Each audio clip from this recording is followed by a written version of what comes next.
Rajkot municipal corporation, Ahmedabad municipal corporation, Surat municipal corporation અને Vadodara municipal corporation, ગુજરાતના 4 મોટા મહાનગરપાલિકાઓમાં રાજ્ય સરકારની સૂચનાથી બ્રિજની નીચે બ્યુટિફિકેશન કરવું એવી રાજ્ય સરકારની અમને સૂચના મળેલી છે.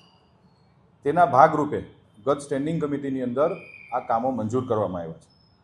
આપણે સૌ જોઈએ છીએ કે કોઈપણ ડેવલપમેન્ટ સિટી હોય એના બ્રિજની નીચે ક્યાંક ને ક્યાંક એન્ક્રોચમેન્ટ નાનું મોટું થતું હતું. બ્રિજનું બ્યુટિફિકેશન તૂટતું હતું.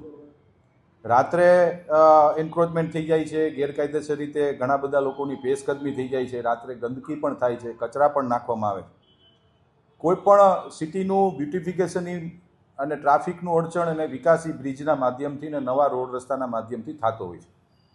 બ્રિજની નીચે જે રાજકોટ મ્યુનિસિપલ કોર્પોરેશન જે બનાવવા જઈ રહ્યું છે, હું આપના માધ્યમથી રાજકોટના જે લોકો વિરોધ કરી રહ્યા છે એમને મારી ખાતરી પણ આપું છું કે કોઈ ટ્રાફિક સર્કલમાં ક્યાંય ટ્રાફિક જામ થવાનો નથી. કારણ એટલા માટે કે જે પ્રકારે અમે ડિઝાઇન બનાવી છે, ગુજરાતના સારામાં સારા કન્સલ્ટન્ટોની નિમણૂક કરીને આખી ડિઝાઇન બનાવવામાં આવી. આપણે આપણા મહાનગરને આધુનિક બનાવવું જોઈએ એવું સ્પષ્ટપણે ભારતીય જનતા પાર્ટીના શાસકોની એક નેમ રહી છે. આ આધુનિક રાજકોટને બનાવવા તરફની અમારો એક આ પ્રયાસ છે. રાજ્ય સરકારની સૂચનાથી આપણે અમદાવાદમાં જોઈ શકીએ છીએ કે એસપી રિંગ રોડ હોય કે સરખેજ ગાંધી એસજી હાઈવે હોય કે અમદાવાદના બીજા બધા બ્રિજ જુઓ કે સુરતના કે વડોદરાની અંદર, ત્યાં આ કામ પૂર્ણ પણ થઈ ગયું છે અમુક જગ્યાએ અને અમુક જગ્યાએ કામ ચાલુ છે. ખાસ કરીને કોઈ પણ જાતની ટ્રાફિક સમસ્યા નહીં થાય એટલા માટે કે ઓલરેડી ત્યાં પેન પાર્ક પણ આપવામાં આવ્યું છે.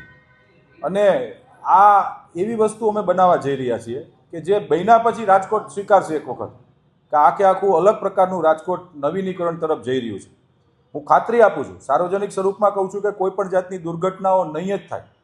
કારણ કે એટલા માટે નહીં થાય કે જે પ્રકારે અમદાવાદના કન્સલ્ટન્ટની ડિઝાઇનો બનાવી છે, એ ડિઝાઇન ભવિષ્યના 20 વર્ષને ધ્યાનમાં રાખીને બનાવવામાં આવેલી છે.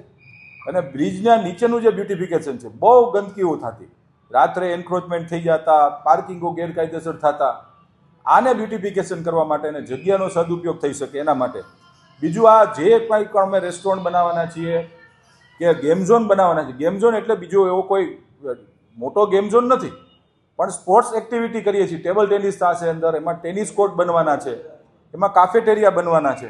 એમાં પણ એવું રીતનું કરવાના છીએ કે ભારતના સારામાં સારા રેસ્ટોરન્ટો એની અંદર આવે.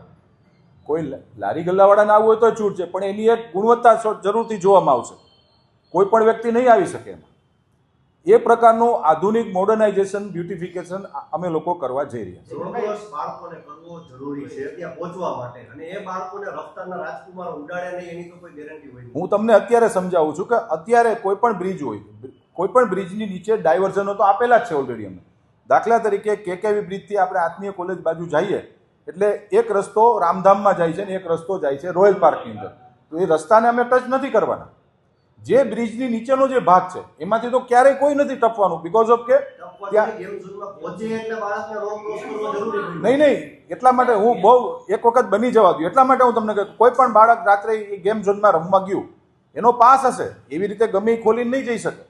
એને એની એમાં મેમ્બરશીપ લેવી પડશે. એ પણ અમે એજન્સીને જ કામ આપવાના છીએ, કોર્પોરેશન નથી ચલાવવાનું. એના ટેન્ડરો બહાર પાડવામાં આવશે અને એ ટેન્ડરોની શરતો મુજબ એને તમામ પ્રકારની શરતોનું એને પાલન કરવાનું રહેશે. કોઈ પણ યંગસ્ટર, કોઈ પણ દીકરી કે દીકરો જ્યારે એ ગેમ ઝોનની અંદર રમવા આવે છે ત્યારે એનું પાર્કિંગ પેન પાર્કમાં જ રાખવાનું રહેશે. અને એ એવું નક્કી કરે કે મારે આજે રમવા જવું એવું નહીં થાય, એની મેમ્બરશીપ બનશે. કોઈ પણ વ્યક્તિ જઈ નહીં શકે, એના માટે મેમ્બરશીપ કહેવાય. ટેબલ ટેનિસનો પ્લેયર છે ને રમવું છે તો એની 1 મહિનાની હોય, 3 મહિનાની હોય કે વાર્ષિક મેમ્બરશીપ હશે. એ પ્રકારની મેમ્બરશીપ થશે. પછી કાફેટેરિયા હોય તો કાફેટેરિયામાં આપણે કોઈ જમવા ગયા કે નાસ્તો કરવા ગયા તો એના માટેનું પાર્કિંગ પણ અલગ હશે. એવી રીતે ગમે ત્યાં નહીં રાખી દે. એ જોવાની જવાબદારી એજન્સીની છે.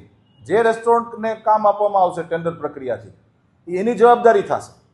એટલે કોઈ પણ જગ્યાએ ક્યાંય કોઈ જગ્યાએ ટ્રાફિક નહીં થાય. ઓલરેડી અમદાવાદ મહાનગરપાલિકાએ આ અને સુરતે આ કર્યું છે અને ખૂબ સક્સેસ ગયા છે. નવા રાજકોટ તરફ અમે લોકો જઈ રહ્યા છીએ. એના માટેનો આખો અમારો આ ભગીરથ પ્રયાસ છે.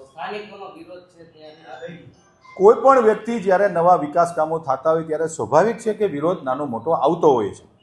વિરોધ કરવો એ કોઈ પણ વ્યક્તિનો આબાદિત અધિકાર છે, પણ એક વખત બનવા દેવું જોઈએ. હું આપના માધ્યમથી હું સમજાવવાનો એ જ પ્રયત્ન કરું છું કે આ વસ્તુ રાજકોટ માટે જરૂરી છે. આપણે જોઈ શકીએ છીએ કે રાત્રે બ્રિજોની, હું તો દિવસમાંય કહું છું, દિવસે બ્રિજોની હાલત કેવી હોય, ગમે ત્યાં આડેધડ પાર્કિંગ કરતા હોય છે, ગમે ત્યાં રોડ પર મૂકી જતા હોય છે, ચાવાળા ઘરી જાય છે, એ બલકે ન્યુસન્સ ઊભું કરે છે, એ બલકે એવું થાય છે કે અહીંયા ટ્રાફિકને અડચણરૂપ કરે છે, જે ગેરકાયદેસર કોર્પોરેશનની એને મંજૂરી નથી લીધી, એને આખે આખું નવું આધુનિકરણ કરવા જઈ રહ્યા છે.